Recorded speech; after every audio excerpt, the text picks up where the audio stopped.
मित्रों, आप में से बहुत से लोग नहीं जानते होंगे, ये अपने आप में एक आश्चर्य की बात है और बड़े दुख की बात भी है कि पाकिस्तान में 80% हिंदू शवों को दफनाते हैं और ये उनकी मजबूरी भी है।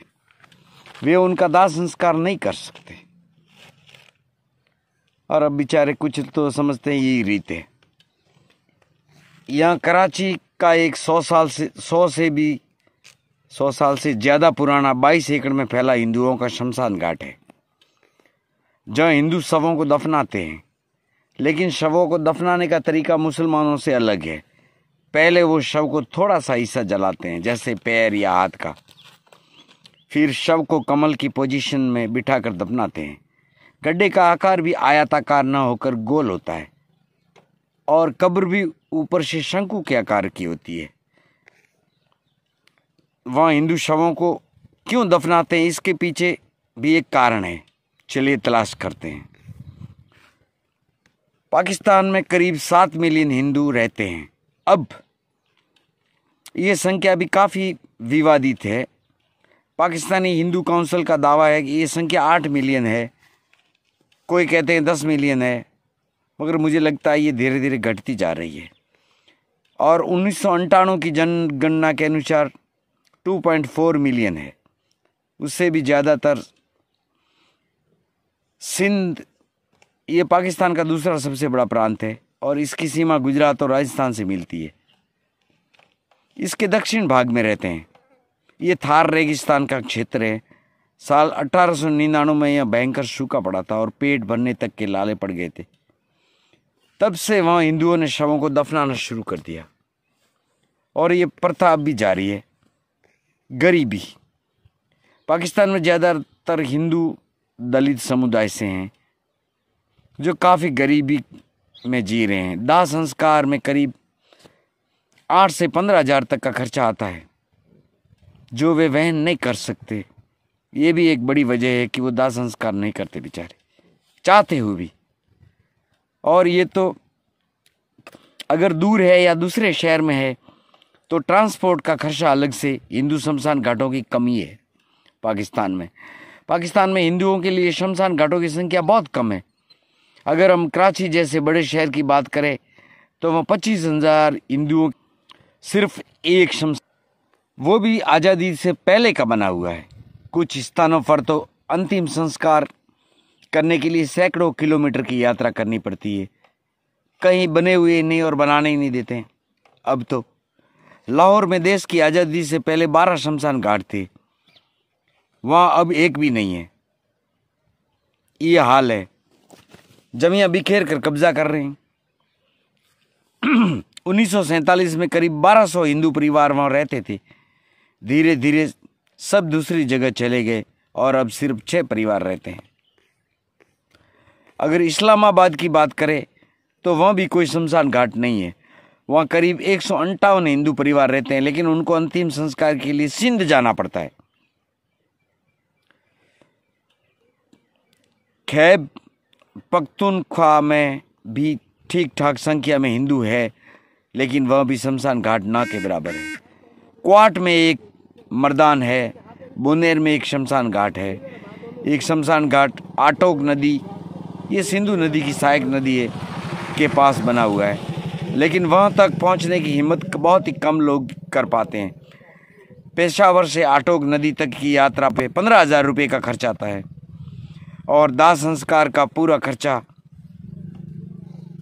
40,000 के आसपास आ जाता है। तब सिर्फ दाह संस्कार करके घर आ सकते हैं, बाकी की क्रियाओं और कर्मकांड के लिए अलग खर्चा। जैसे हमारे हिंदुस्तान में तो हर छोटे छोटे गांवों के पास अपने अपने कब्रिस्तान या शमशान घाट बने हुए हैं, वैसे पाकिस्तान में नहीं है। ये भी हिंदुओं के लिए बहुत तकलीफदेह है। ज़्यादातर हिंदू तो गरीबी रेखा से नीचे रहते हैं। गरीबी इस कदर है कि ज़्यादातर हिंदुओं को न चाहते हुए भी शवों को आसपास की कब्रगाह में दफनाना पड़ता है। बन्नू, हंगू, डेरा इस्माइल खान और मलकंद में काफ़ी हिंदू यही कर रहे हैं। ये मजबूरी वश करना पड़ता है। शमशान घाट है नहीं जो दूर है वहाँ जाने के लिए 20-25 हज़ार का खर्चा आता है, जो सब लोग अफोर्ड नहीं कर सकते। इसलिए वहीं कब्रगाहों के आसपास कहीं दफना देते हैं अपने आप। और इसके अलावा मलकंद में भी काफ़ी हिंदू यही कर रहे हैं, अपने आप को संतुष्ट करने के लिए एक सिक्के को जलाकर शव की हथेली पर निशान बना देते हैं। अगर हिंदुओं को किसी तरह शमशान घाट बनाने के लिए सरकार जमीन आवंटित भी हो जाती है तो वहाँ के स्थानीय निवासी उसका विरोध करने लगते हैं कि ये लोग तो वातावरण खराब कर देंगे, दुर्गंध फैल जाएगी। अनेक प्रकार की मुसलमान बातें करते हैं और ये शायद उनकी नासमझी भी है। कब्रिस्तान में दफनाने से तो बीमारियां और दुर्गंध फैल सकती है, लेकिन दाह संस्कार या अग्नि संस्कार करने के बाद कोई बीमारी नहीं रहती, सब कुछ स्वाह हो जाता है। मगर कौन समझाए, वो एक तरह का धर्म है। पेशावर के एमपीए जैसे हमारे यहाँ एमएलए होते हैं, सरदार सोरण सिंह कहते हैं, ऐसा वो इसलिए कहते हैं क्योंकि बहुसंख्यक समाज के कट्टर लोग इसका विरोध करने लगते हैं कि नहीं, इनको यहाँ दाह संस्कार नहीं करने देना, इनको शमशान घाट अलॉट नहीं करनी है। और हिंदुओं की नुमाइंदगी करने वाले भी दबाव में आ जाते हैं।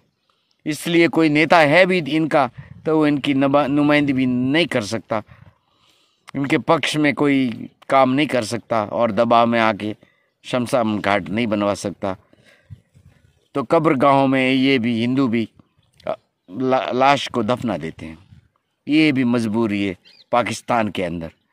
जो हिंदू थोड़ी अच्छी आर्थिक स्थिति में है और शवों का दाह संस्कार करते हैं, उनको भी अस्थियां विसर्जन करने में दिक्कत आती है। वहाँ ऐसे भी मकान बने हुए हैं जिनमें अस्थियां रखी जाती है, जैसे कोई लगेज घरे में लगेज नहीं रखे जाती रेलवे स्टेशनों पर, ऐसे ही वहाँ घर बनाए जाते हैं।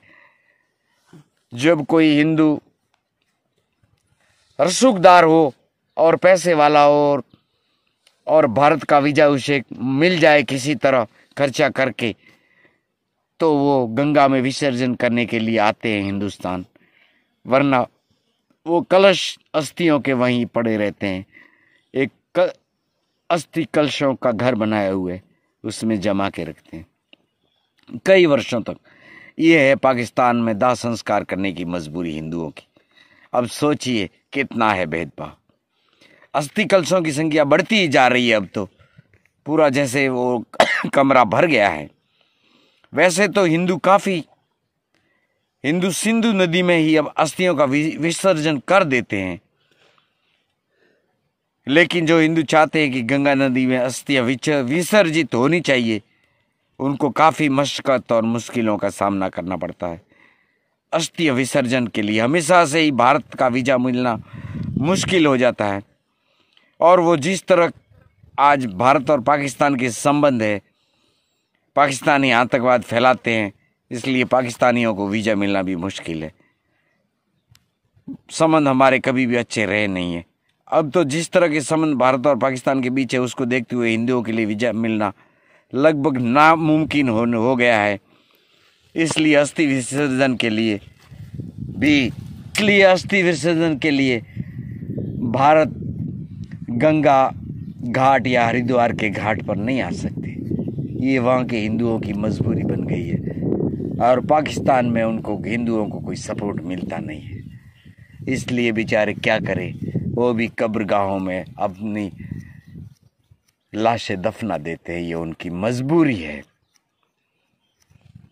अब तो आपको समझ में आ गया होगा कि एक लाश के साथ भी पाकिस्तान में दाह संस्कार करने की कितनी बड़ी मजबूरी है। मरने के बाद भी पाकिस्तान में शांति नहीं है हिंदू के लिए। ये है पाकिस्तान का सच। जय हिंद, जय भारत, वंदे मातरम।